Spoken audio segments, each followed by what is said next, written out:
Halo guys, jumpa lagi di vlog Hello guys ya.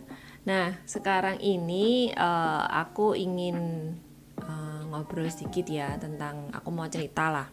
Mau cerita tentang trip kemarin, trip aku sama keluarga ke Bali. Seperti yang kalian udah pernah lihat di 2 video sebelumnya, perjalanan kita dari Semarang ke Bali.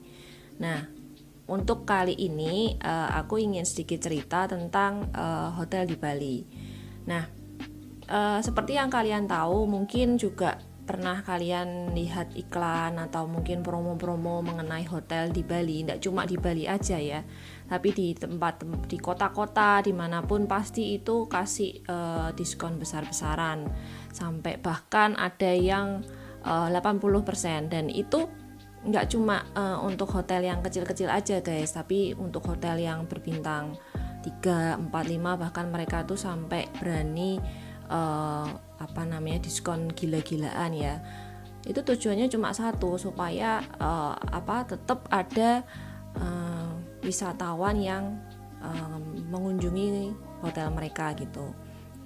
Nah, untuk yang aku mau sedikit share pengalaman mengenai kemarin itu ke Bali. Nah, hotel yang kita dapat itu memang kita hotel yang cukup bagus ya guys ya. Jadi aku dapat harga itu bisa sampai diskon 80%.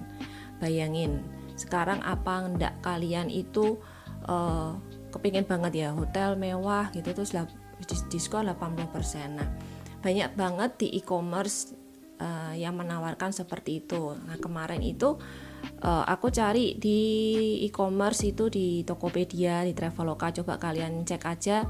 Banyak lah, tidak cuma itu aja, banyak e-commerce yang untuk trip kayak gitu, pasti mereka memberikan diskon yang banyak. Nah, kebetulan kemarin aku carinya di Tokped dan Traveloka. Nah, itu kita pasti mikir ya, kok bisa sampai diskon besar-besaran gitu ya, apa ndak rugi gitu kita mikirnya. Di zaman yang seperti ini kok mereka kasih diskon besar-besaran, apa ndak rugi gitu. Nah, kalau dibilang rugi atau ndak rugi, pasti ya ada penurunan dengan kondisi seperti ini.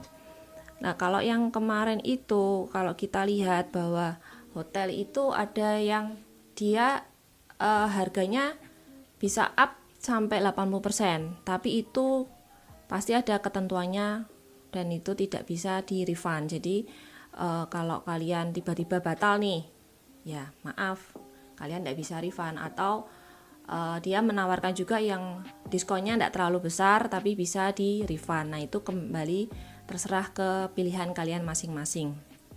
Nah, kalau dari pengalaman kita kemarin itu, setelah kita sampai di hotel itu memang ada beberapa penurunan ya, jadi downgrade di fasilitas-fasilitas yang mereka tawarkan. Tapi untuk pelayanan, untuk servisnya itu mereka tetap bagus. Jadi untuk sekarang ini ya lagi di pandemi gitu, kita mikirnya bersih enggak ya, sudah dibersihin apa belum gitu. Itu mereka semua sudah melakukan yang terbaik, dan setiap kamar itu disegel, ceritanya kita ada segel itu tulisannya semuanya sudah disterilisasi. Jadi itu memberikan juga rasa keyakinan kepada pengunjung ya. Jadi yang nginep di situ bahwa oh ya, ini benar udah disterilisasi gitu.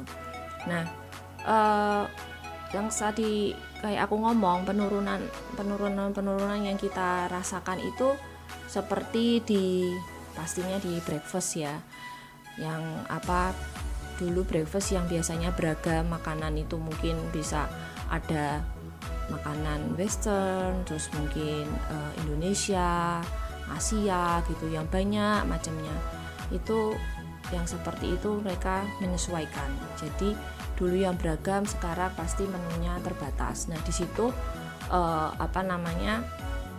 yang terlihat pertama yang kita terlihat itu seperti itu. Dan juga di kamar. Nah, di kamar itu sebelumnya itu kan aku lihat bahwa di kamar itu, di review yang aku pernah lihat itu, di kamar ini ada mesin kopi ya, mesin espresso, tapi tidak ada. Dan itu aku sempat tanya ke resepsionis, tanya kan,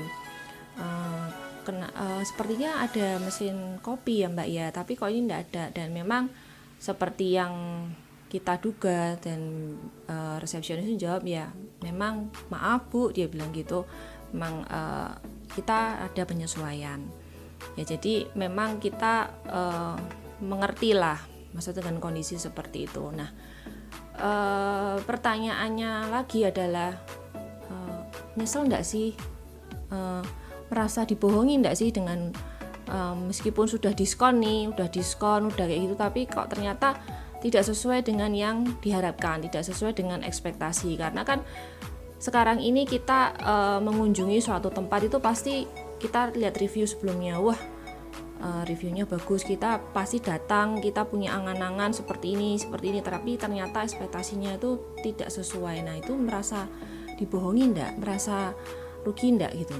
Kalau aku bilang aku tidak merasa dibohongi gitu, tapi kalau sedikit ada kecewa mungkin yaitu ada, karena ya tadi itu kita tidak sesuai ekspektasi pasti kecewa. Tapi kembali lagi itu kita mengerti bahwa mereka melakukan hal seperti ini, kebijakan seperti ini itu kan pasti ada tujuannya. Dan seperti yang kita tahu, mereka melakukan seperti ini juga untuk supaya mereka bisa survive. Jadi hotel-hotel ini nggak cuma di Bali tapi di tempat manapun mereka pasti akan melakukan kebijakan-kebijakan tertentu untuk supaya mereka tetap bisa survive, untuk bisa tetap menghidupi para karyawannya gitu. Jadi mereka tetap memberikan servis pelayanan yang terbaik, tapi ya pasti ada yang sedikit dikurangi. Tapi mereka juga pasti tidak akan sampai mengecewakan para pengunjungnya gitu. Jadi mereka pasti sudah benar-benar memikirkan, mempertimbangkan, masak-masak ya pastinya untuk kalau seperti ini gimana gitu kan. Nah, untuk pelayanan jasa di gimana ini tetap kan pasti kepuasan pengunjung, kepuasan yang didapat gitu kan. Nah, jadi ini sih yang kita rasakan. Jadi kemarin trip ke Bali kemarin itu kita juga seneng ya, tapi kan kemarin kita juga pasti ke tempat-tempat pariwisata ya, seperti Legian, Kuta, Seminyak, yang kalau kalian tahu itu 24 jam itu non-stop ya istilahnya, tuh rame banget. Toko itu mungkin buka bisa ya seharian gitu, tapi kemarin kita lewat itu ya memang sepi, banyak yang tutup. Terus nggak macet sama sekali gitu. Tapi di tempat-tempat yang memang mereka yang tidak menggantungkan di sektor pariwisata, mereka berjalan normal gitu. Jadi yang memang sangat terpukul itu di sektor pariwisata gitu. Jadi kalau nanti kalian ke sana ya kalian nggak usah kaget gitu. Jadi ya seperti itu gitu.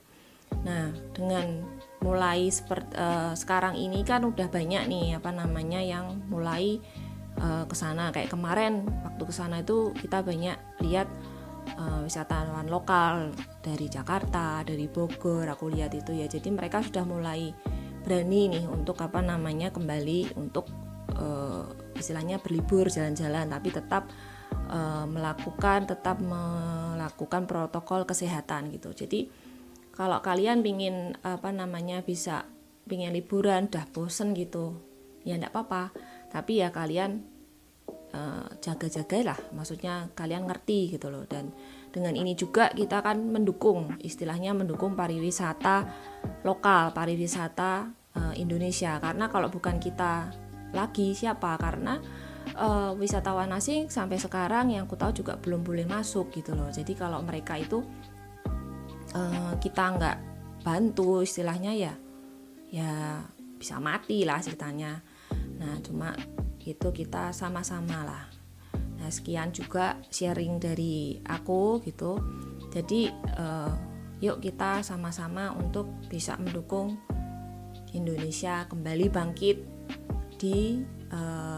dan melewati masa pandemi ini. Di tahun 2021 kita semakin bisa kuat. Oke guys,